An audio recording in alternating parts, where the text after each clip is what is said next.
پیش خودت فکر میکنی که اگه کنکور قبول نشم چی میشه؟ آیندم چی؟ یعنی همه چی تموم میشه برام؟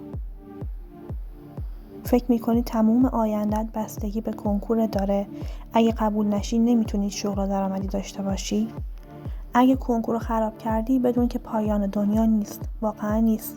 خیلی‌ها این شرایط رو تجربه کردن و بعدش مسیرایی رفتن که حتی بهتر از چیزی بوده که اولش فکر میکردن.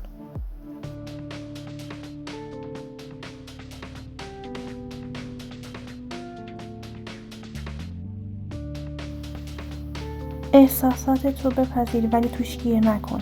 طبیعیه که ناراحت، ناامید یا حتی عصبانی باشی. اما این احساسات نباید باعث بشن خودتو سرزنش کنی یا بی‌ارزش بدونی. یه آزمون نمیتونه همه توانایی تو رو نشون بده. تحلیل کن نه سرزنش. به جایی که بگی خراب کردم سعی کن بفهمی دقیقاً چی شد. کمکاری داشتی، اضطراب داشتی، زمان بندی اشتباه بود، برنامه‌ات واقعاً مناسب بود یا نه. این بهت کمک میکنه که اگه خواستی دوباره امتحان بدی دقیق‌تر عمل کنی. کنکور پایان راه نیست. کنکور فقط یه راهه، نه همه راه. مسیرهای زیادی هستن که میتونی موفق بشی حتی اگه از طریق کنکور نباشن. خیلی از آدمای موفق مسیر تحصیلیشون مطابق با برنامه اولیشون نبوده. سال بعد یا مسیر جدید باید تصمیم بگیری.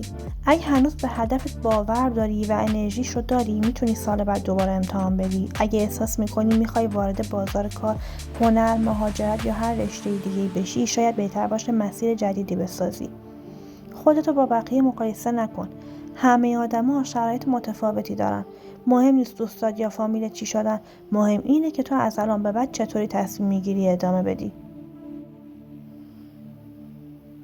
برای برنامه‌ریزی دوباره، پیدا کردن مسیر جایگزین یا حتی تقویت روحیه برای حرکت بعدی، هر راهی که بخوای بری مهم اینه که با آگاهی و امید جلو بری.